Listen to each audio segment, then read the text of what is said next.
and to wait. The waiting, the patience. We want things quickly. We want things done fast. And of course, in training, this is not the way it works at all. Walk into any gym where you see large people lifting and strong people lifting, and walk up to them and ask them if they are ready to die. This is the point of this text. If you are training without the understanding that someday you will not be training physically anymore, then your training is a mess. You've got to have the patience to understand, this text says, everything in perspective, everything in moderation, in other words, right? The patience.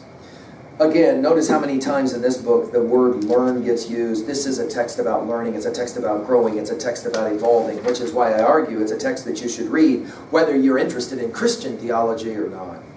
Let's turn to book 3. On inward consolation. Here we've got several ideas that are going to be presented.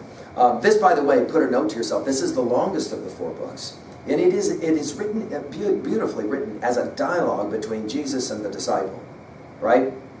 What are some of the major ideas here? Well, several. Only a few find the necessary discipline. This, that many are called, but few are chosen kind of thing. Only a few have the patience and the sustained will, not just will, but the sustained will, right, to make it.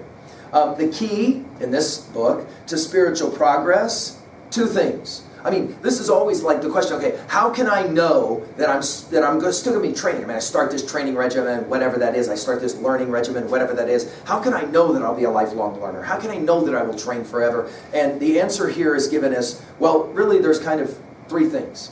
You got to have humility. We mentioned it. You got to have perseverance. You can't give up so easy. This sounding very much like, for example, that famous passage in the Bhagavad Gita, passage 16. I'll let you run that one down. Sounding almost identical. And then you got to have love. Book 3 will constantly emphasize that the power of love to help us find our way through our life of training and growing and evolving, that's the key, right? Now, some will call it passion, some will call it love, whatever you want to call it, right? You got to learn to leave yourself behind, your own kind of selfish self-interests. And that will sound somewhat ironic because I thought we were supposed to focus on ourselves. Again, it's that distinction between those 2 boxes as we talk about it in those lectures that I've given earlier on Plato's Phaedo, for example. Stop concentrating on the first box, that stuff of the physical, and begin to concentrate on that stuff of the second box, the metaphysical. And it will be in that moment that you will begin to grow, right? All right, well, let's turn to some of the readings here, starting in chapter 1. This one, blessed are they who long, it's a beautiful line, blessed are they who long to have leisure for God and free themselves from every hindrance of the world. The quest here is, what is it that we all long for? Of course, going back to an earlier lecture, that word picture that comes out of India is a wonderful one. Out into the evening you go, the full moon, you reach over to pick up your wood in your woodshed, and there is that huge king cobra, coiled, ready to strike you right in the face. It's a horrifying word picture. And you're frozen and you can't move, so you don't move. You can't even breathe, so you don't breathe. And you just pray that the cobra somehow is not going to strike you in the face and kill you. And then slowly your eyes grow accustomed to the light and you realize, it's coiled rope. It isn't a cobra at all. And it's in the moment of insight, when you recognize that it's coiled rope, that it's not the cobra, and you go, that's what all of us want. That's what all. Now, how do you put that in a word? Some will call it peace. Right? Some will call it peace. The question, of course, is how do you get there, right? And that is why this text is a good read, right? To give you some ideas anyway. How about this one in chapter 3? For a little reward, men make a long journey. He's thinking, of course, about money, right? For eternal life, many will scarce lift a foot once from the ground. Think about our Scrooge story. We've said this many times in our lectures. Scrooge, a billionaire.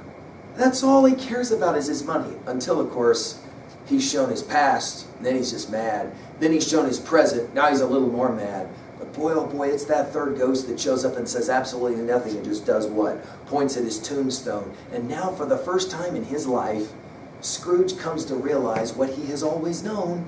There are no 200-year-old people running around.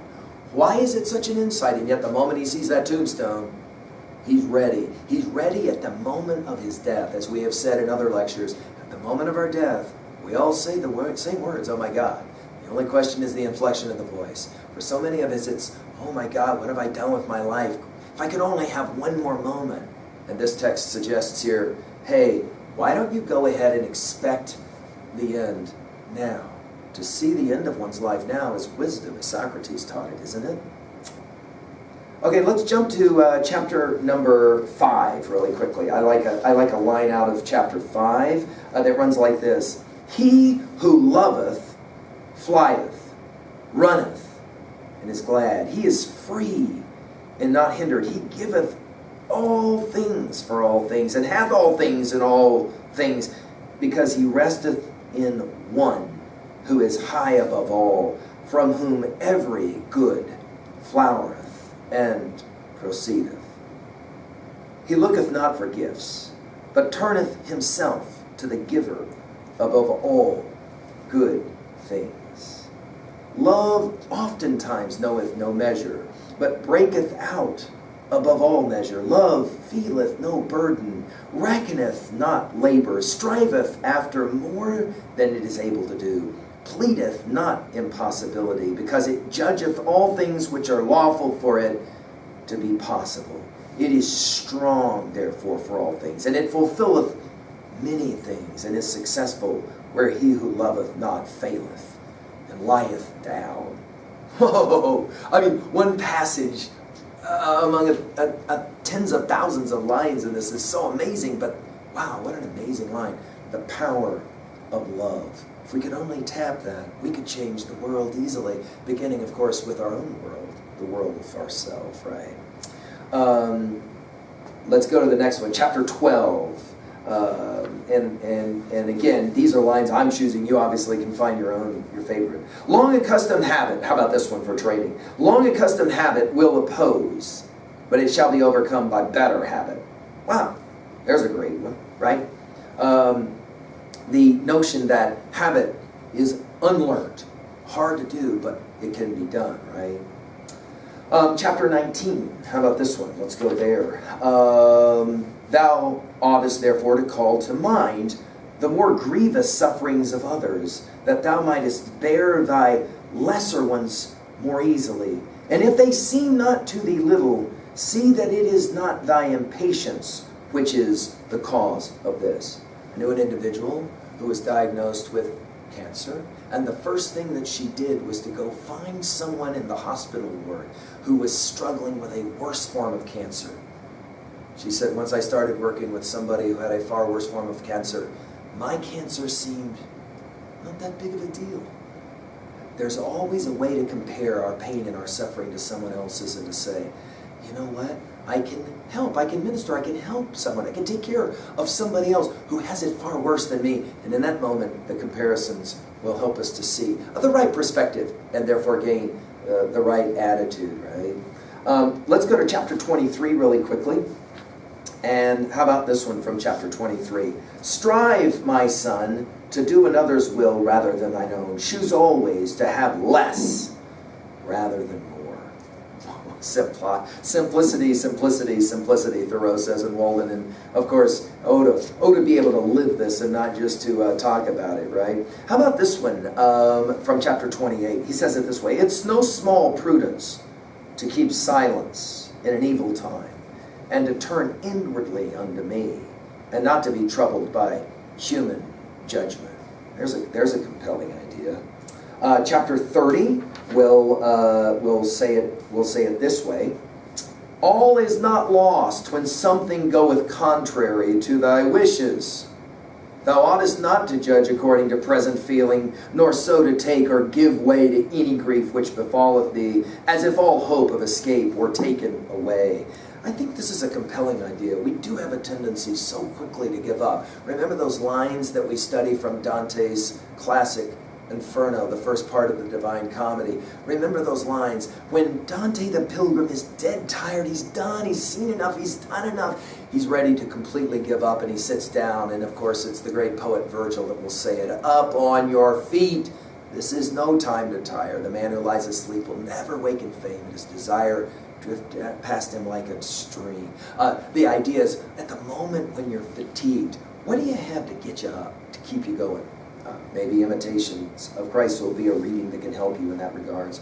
Chapter 31 will remind us that the map is not the territory, as they sometimes say. Great is the difference between a godly man, illuminated with wisdom, and a scholar, learned in knowledge and given to books. Far nobler is that doctrine which floweth down from the divine fullness above, than that which is acquired laboriously by human study. What is it that you've learned you can actually use? What is it that you use daily to make your life and the life of those around you a more wonderful experience? Knowing stuff is not wisdom. The map is not the territory. And you can read all you want to in books about love, but that is not the same thing as loving, is it? Right? Chapter 43 has this to say in the third book. The voice of books, here's an irony, the voice of books is one, but it informeth not all alike. Wow. The idea being that, not everybody reads the same way. Notice what we're trying to challenge you to do in our study of the Harvard Classics. Pick up books and read them, but digest them, as Francis Bacon will say in his classic essay of studies, and then use the information. Can you find something that you can actually use? Chapter 47, to finish this study of this book here, he says it this way, but rather, he says, for often and often, where in the body I stand or sit, there I myself am not, but rather am I there, whither I am borne by my thoughts. Where my thought is, there am I. And there commonly is my thought, where that which I love is. That readily occurs to me, which naturally delighteth or pleaseth through custom. That, go back to it, where my thought is, there am I. And there commonly is my thought, where that which I love is. It's a very interesting question. And remember in Cormac McCarthy's classic, The Road, the father tells the son, be careful what you put in your mind, because what you put in your mind stays there. Which begs a really interesting question. What do you think about? What do you long for? This text says, you are what you think about, because what you think about is what you love. Very interesting. Of course, to finish book 3, the challenge of any training, and again, this is repeated over and over again, is to deal with your doubts, to deal with your fears, to deal with your failures, and to recognize all of those are important for us, right? Remember Walt Whitman's observation at the conclusion of Song of the Open Road, no matter what success, no matter how great, another struggle is always necessary. All right, let's turn now to book 4 of the Sacrament of the Altar. This is the most theologically directly as it relates specifically to the sacrament of the church. It's also a dialogue between Jesus and the disciple. This fourth book emphasizes joy through obedience. I think we sometimes forget the compelling notion that while we are Americans and we strive, of course, to don't tell me what to do and all of that, there is something beautiful about obedience as well, isn't there, right? And joy can come from that. That has to be a reasoned obedience, as this text will point out. Okay. And then, of course, the challenge and yet the consistent teaching to renounce everything and to follow. There is no greater satisfaction than this text will argue in the fourth book, the Mass and the communion for those who are, of course, practicing Christians within the tradition. Let's turn to a few lines here that I love. Let's go to chapter 1 really quickly and of the fourth book. And this one reads like this. Therefore it is grievously to be lamented that many so little consider this health-giving mystery. It's a beautiful word picture that the sacrament is a health-giving mystery. I would say all learning is that of a kind, wouldn't you? All great learning is a health-giving mystery. If you want to stop bad habits, find health-giving mysteries to lead you, to guide you, to help you. From chapter 10, it reads like this, another great line. As soon as thou canst, shake thyself from thy present heaviness and sloth, For it profiteth nothing to be long anxious, to go long on the way with heaviness of heart, and because of daily little obstacles to sever thyself from divine things. Nay, it is exceeding hurtful to defer thy communion long, for this commonly bringeth on great trouble. I love this idea that, of course, we sometimes will reference it from Walden, right? That classic American text from Henry David Thoreau's.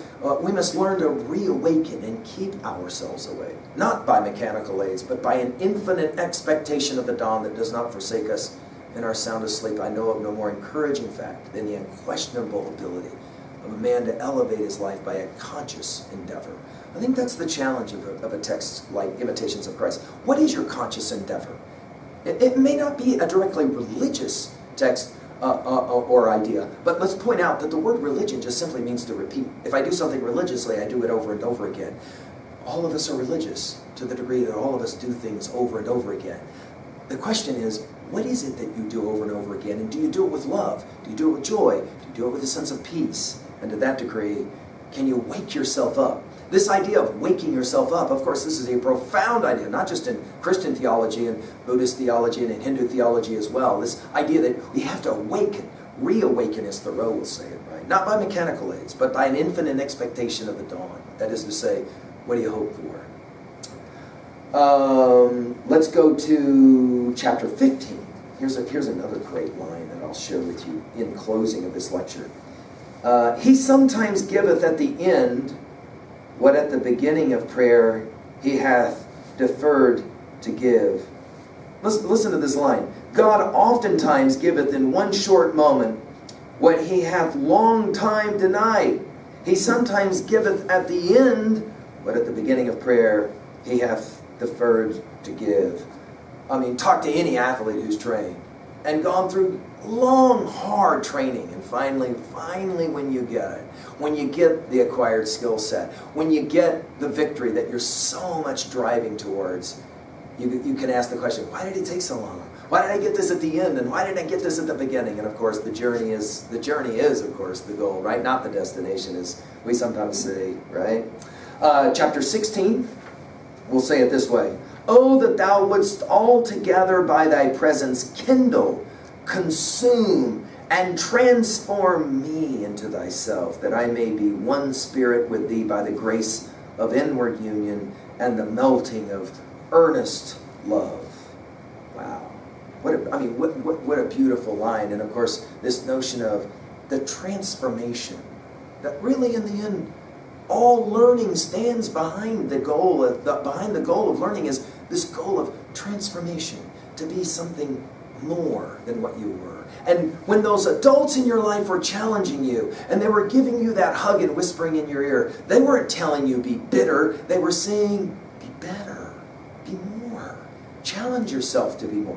What's so wrong with that? If you have an adult in your life who's bugged you because he or she's been saying that, I would say, go find that person and say, thank you. I just wasn't listening very well. I thought you were telling me to be bitter. You're challenging me to be better, to be more. And I appreciate that. Finally, in chapter 18, another final great line here at the very end of the text. Human reason is weak and may be deceived, but true faith cannot be deceived. I mean, what a beautiful idea. That in the end, you can be wrong, but find the thing about which you know you're right, and build from that, grow from that. Well, I hope that all of this has challenged you, again, in the three areas of energy conservation, that focus of overcoming distractions, the idea of how you acquire sustained will, right? By not forgetting, by remembering. And notice this, if sinning is a forgetting, then salvation is a renunciation, right? A resigning to certain kinds of things. Finally, this notion of duty to self and duty to others. Of course, it is your world, but in a very real sense, it's never been your world. I mean, two people hooked up and exchanged fluids to produce you. You had nothing to do with that. In the first year of your life, you didn't have a single choice that was yours. Everything was done for you, and if it hadn't been, you wouldn't be sitting here right now. To that degree, it isn't your world. It's our world. We're all in this together. And because we are all in this together, we grow together. We transform together. We have a duty not only to ourselves to grow and evolve and transform, but of course to help others do the same. Well, there you go. I hope you've enjoyed lecture number 58. Now, turning in volume number 8 to Harvard Classics, we're going to do 9 Greek plays. We're going to have an introductory set of comments on Greek drama, and then I'll work through those 9 plays one lecture at a time. I'm very excited. I hope you'll enjoy coming back again and again to some of these ideas. Thank you.